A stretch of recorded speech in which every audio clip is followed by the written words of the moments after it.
Louvado seja nosso Senhor Jesus Cristo. Queridos irmãos e irmãs, nessa primeira sexta-feira do tempo comum, nós celebramos também hoje, nesse dia 17 de janeiro, a memória de Santo Antão. Talvez um nome um tanto que exótico para um santo da igreja, mas é uma tradução arcaica, uma tradução antiga, uma versão antiga, melhor dizendo, do nome de Antônio. Em outros lugares, por aí, e em outras línguas, nós vamos encontrar o nome de Santo Antão como Antônio o Grande. Então, é a mesma coisa, mas é uma versão antiga, uma versão 1.0 ainda, do nome de Santo Antônio. Pois bem, Santo Antão viveu no século III, no ano de 250, mais ou menos, lá no Egito. A igreja estava deixando de ser perseguida, os cristãos estavam podendo assim celebrar o culto, celebrar a Santa Missa de maneira pública, e Santo Antão, nesse meio, recebe um chamado particular, muito particular de Deus. Então, como eu disse, era por volta do ano 250, muito tempo atrás, e Santo Antão estava passando por um momento difícil da sua vida. Ele tinha por volta de 18 anos de idade e ele havia recém perdido os seus pais. Ele havia ficado sozinho no mundo, ele com uma irmã mais nova, e um dia ele foi à Santa Missa. Chegando à Santa Missa, ele ouviu no evangelho daquele dia em que ele foi lá participar, o evangelho de Mateus capítulo 19, em que nos é narrada a história do jovem rico, o jovem rico que se aproxima de Jesus, e Jesus que diz a ele: se queres ser perfeito, vai, vende tudo o que tens, dá aos pobres, depois vem e segue-me. E essas palavras caíram num terreno fértil que era o coração de Santo Antão, e naquele mesmo instante, ele teve uma inspiração divina. Bom, a palavra de Deus me disse: eu quero ser perfeito, eu tenho que vender tudo o que tenho, dar aos pobres e seguir nosso Senhor. E ele assim o fez. Ele vendeu os seus bens, encaminhou a sua irmã para morar numa casa de consagradas, de religiosas, e ele foi viver da providência divina ao redor da sua propriedade. Então ele renunciou à sua família, ele renunciou aos seus bens, ele renunciou a uma possível esposa para estar a sós com Jesus.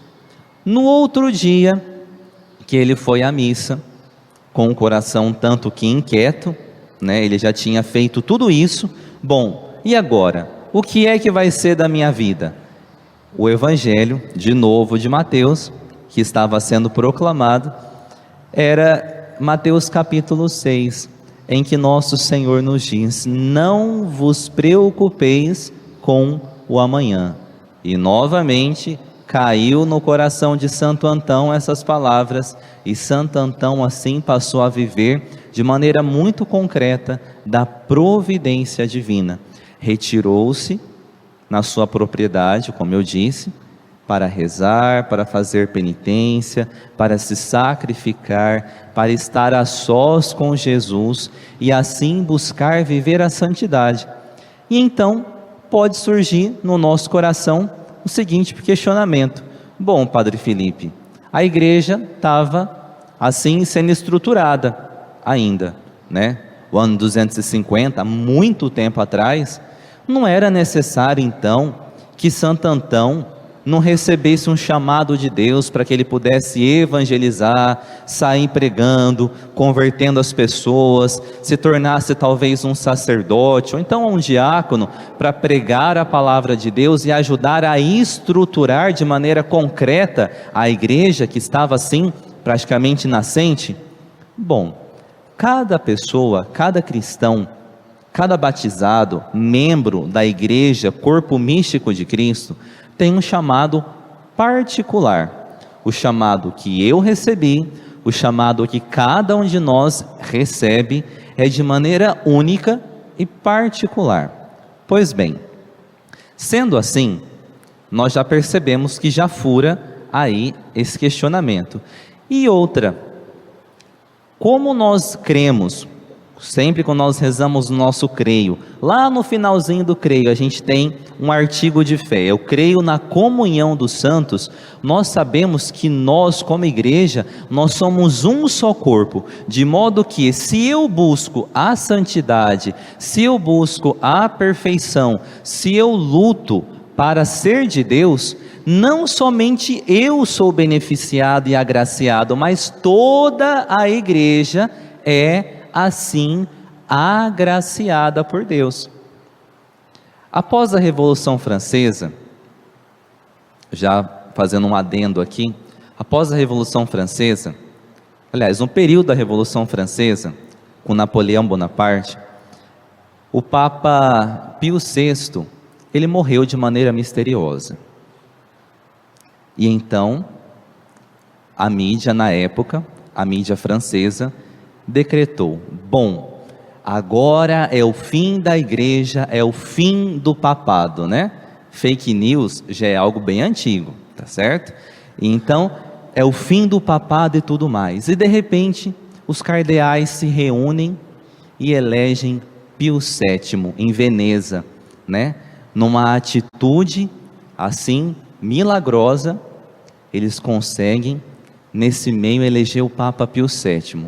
E a primeira carta que o Papa Pio VII escreve, ele já dá um tapa na cara de todos nós. Ele vem e diz assim: Pio VII, Barnabá Chiaramonte, que era o nome dele, ele dizia: um cristão, um católico que não está ajudando a edificação da igreja, que não busca santidade, que não quer viver a sua fé de verdade, não serve para nada. Então, voltando aqui à história de Santo Antão. Então, Santo Antão, buscando a santidade, ele edifica assim a igreja. Da mesma forma que cada um de nós, quando nós rezamos, confessamos, comungamos, quando nós saímos para trabalhar, para ir para a nossa casa, nós somos uma presença eucarística de Jesus. Você é uma presença eucarística de Jesus aonde você se encontra. Se nós estamos em estado de graça, você é uma luz de Deus, você é uma luz da igreja, lá onde você se encontra. Então, quando nós assim estamos buscando de verdade viver a nossa fé, nós edificamos toda a igreja.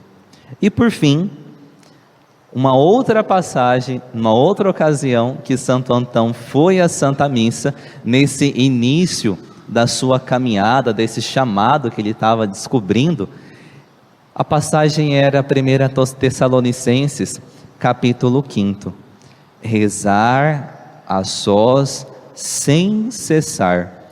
E ele então, nesses 3 passos, nessas 3 passagens, edificou a sua vida, seguiu Jesus, não se preocupou com amanhã, viveu da providência e assim rezou sem cessar a sós com Jesus. Então, meus irmãos, hoje, nessa primeira sexta-feira do tempo comum, diante dos propósitos que nós somos chamados a traçar para vivermos ao longo desse ano, meditemos a respeito disso. Qual dessas passagens mais se encaixa hoje na minha realidade? Será que eu preciso renunciar a certas situações para seguir Jesus de maneira mais concreta? Será que eu estou muito preocupado com coisas que não são tão necessárias assim, agora neste momento? Coisas que me impedem de rezar, coisas que me impedem assim até mesmo de estar por inteiro nas coisas que eu estou fazendo? Será que eu preciso rezar mais a sós com Jesus? Às vezes a gente fala que a gente não tem tempo para rezar, mas na verdade somos nós que fugimos dos momentos de oração. Às vezes a gente fala: nossa, padre, minha vida é uma correria, eu creio nisso, mas será que não somos nós mesmos que fugimos das ocasiões em que o próprio Jesus providencia para nós estarmos a sós com eles? Pois bem, e por fim, trouxe uma mensagem de um livro de um padre que teve mensagens dadas pelo próprio Jesus a ele, já que hoje é um dia que nós estaremos com Jesus exposto o dia todo aqui na nossa paróquia. A mensagem dada a esse padre no dia 14 de abril do ano de 2009, o ano sacerdotal, era essa. Jesus dizia a ele: eu te chamo à renovação da tua vida na pureza de coração e numa adoração fiel. A pureza de coração é o efeito, o fruto de uma adoração que assim persevera. Se nós queremos alcançar a pureza de coração, meus irmãos, recorramos a essa fonte da pureza, que é o próprio Jesus. Se nós queremos assim ter um coração mais semelhante ao dele, estejamos mais tempo presente diante de Jesus Eucarístico, visitemos Jesus mais vezes. Às vezes a gente está tão atropelado com os nossos pensamentos. Ah, padre, eu tenho tantos pensamentos assim contra a pureza ou qualquer outros pensamentos que me impedem assim de concentrar quando eu vou rezar, ou me tiram o foco até mesmo dentro da Santa Missa. Estejamos então diante de Jesus mais vezes. Ah, padre, mas eu não tenho tempo. Pois bem, se nós não temos tempo de estar diante de Jesus, vamos fazer um esforço de fazer ação de graças. A ação de graças depois da missa também é estar com Jesus. O tempo que você pode, fica um pouco com Jesus, conversa com Ele. Jesus é o mais interessado na sua salvação, bendito de Deus. Às vezes nós temos medo de Jesus, tratamos Jesus como se fosse alguém mau, alguém ruim, alguém que pede coisas muito difíceis para nós, mas o que Jesus pede de nós é para a nossa salvação. Então hoje, amparados por Santo Antão ou Santo Antônio o Grande, nós assim estejamos disponíveis, dispostos a estar com Jesus, a encontrar com Ele no íntimo do nosso coração e assim fazer de tudo, renunciar aquilo que for necessário para que nós não percamos Jesus de nossas vidas. Louvado seja nosso Senhor Jesus Cristo.